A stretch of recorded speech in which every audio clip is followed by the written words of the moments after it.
പരിശുദ്ധ പരമദിവ്യകാരുണ്യത്തിന് നേരവും ആരാധനയും സ്തുതിയും പൂഴ്ചയും ഉണ്ടായിരിക്കട്ടെ. അനന്തകാരുണ്യത്തിൻ്റെ ഉറവിടമായ കർത്താവെ, ഞങ്ങൾ അങ്ങേ സ്തുതിക്കുന്നു, ആരാധിക്കുന്നു, മാത്രം അങ്ങേയ്ക്ക് നന്ദി പറയുന്നു. ഇന്ന് ഈ പ്രഭാതത്തിൽ അങ്ങയുടെ തിരുസന്നിധിയിലേക്ക് ഞങ്ങളെ കൂട്ടിക്കൊണ്ടുവന്ന അനന്ത കാരുണ്യത്തിന് നന്ദി പറയുന്നു. നിൻ്റെ കാരുണ്യം, നിൻ്റെ സ്നേഹവും അനുഭവിച്ചറിയുവാൻ ഞങ്ങൾക്ക് ഓരോരുത്തർക്കും നൽകിയ വിളിയെ ഓർത്ത് ഞങ്ങൾ അങ്ങേ സ്തുതിക്കുന്നു. കാരുണ്യവാനായ കർത്താവെ, നിൻ്റെ കരുണയും നിൻ്റെ സ്നേഹവും അനുഭവിച്ചറിയുവാൻ ഞങ്ങൾക്ക് ഓരോരുത്തർക്കും നൽകുന്ന കൃപയ്ക്ക് നന്ദി പറയുന്നു.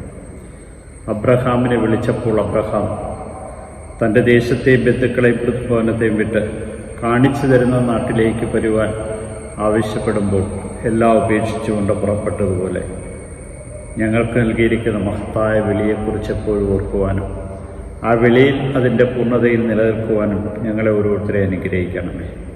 അങ്ങയുടെ തിരുഹിതം സമ്പൂർണ്ണമായിട്ടും നിറവേറ്റുവാൻ അബ്രഹാം ബലിപീഠം പണിതുകൊണ്ട് അങ്ങേ നാമം വിളിച്ചപേക്ഷിച്ച് ബലിയർപ്പിച്ചതുപോലെ ഞങ്ങൾ ഓരോരുത്തരും അർപ്പിക്കുന്ന ബലിയിൽ അങ്ങയുടെ കരുണയും സ്നേഹവും ഓരോ നിമിഷവും അനുഭവിച്ചറിയുവാൻ ഞങ്ങൾക്ക് കൃപ നൽകി അനുഗ്രഹിക്കണമേ. കർത്താവെ, ഇന്നത്തെ വചനത്തിലൂടെ പ്രത്യേകമായിട്ടും ഞങ്ങളെ ഓർമ്മിപ്പിക്കുന്നത് ഞങ്ങളുടെ കണ്ണിലെ തടിയെടുത്ത് മാറ്റാനായിട്ടാണ്.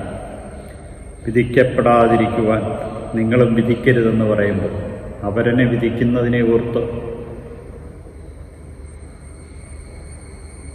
വേദനിക്കുന്ന ഞങ്ങളെ ഓരോരുത്തരെയും ഇന്ന് കരുണയോടെ കടാക്ഷിക്കണം. അളക്കുന്ന അളവ് കൊണ്ട് തന്നെ ഞങ്ങൾക്ക് അളന്നു കിട്ടും എന്ന് കർത്താവെ, നീ ഞങ്ങളെ ഓരോരുത്തരെയും ഓർമ്മിപ്പിക്കും. പലപ്പോഴും അവരൻ്റെ കണ്ണിലെ തടിയെടുത്ത് കളയാനുള്ള വ്യഗ്രതയാണ് ഞങ്ങളുടെയൊക്കെ ജീവിതത്തിലുണ്ടായിട്ടുള്ളത്. പലപ്പോഴും ഞങ്ങളുടെ കണ്ണിലെ വലിയ തടിക്കഷ്ണങ്ങൾ കാണാനായിട്ട് ഞങ്ങൾക്ക് സാധിച്ചിട്ടില്ല. കർത്താവെ, ഇന്ന് ഞങ്ങളുടെ മേലങ്ങ് സംപ്രീതനാകണമേ. ഞങ്ങളർപ്പിക്കുന്ന ബലിയിൽ നീ അങ്ങയുടെ കരുണ ചൊരിയണമേ. ഞങ്ങൾ ഓരോരുത്തരും അർപ്പിച്ച ബലിയിൽ നിന്ന് ശക്തി സ്വീകരിച്ചുകൊണ്ട് സഹോദരങ്ങളായി കണ്ടുകൊണ്ട് അങ്ങേ തിരുനാമത്താൽ അവരുടെ നന്മ പ്രവൃത്തികളെ കാണുവാനും മഹത്വപ്പെടുത്തുവാനും കൃപ നൽകി അനുഗ്രഹിക്കണമേ.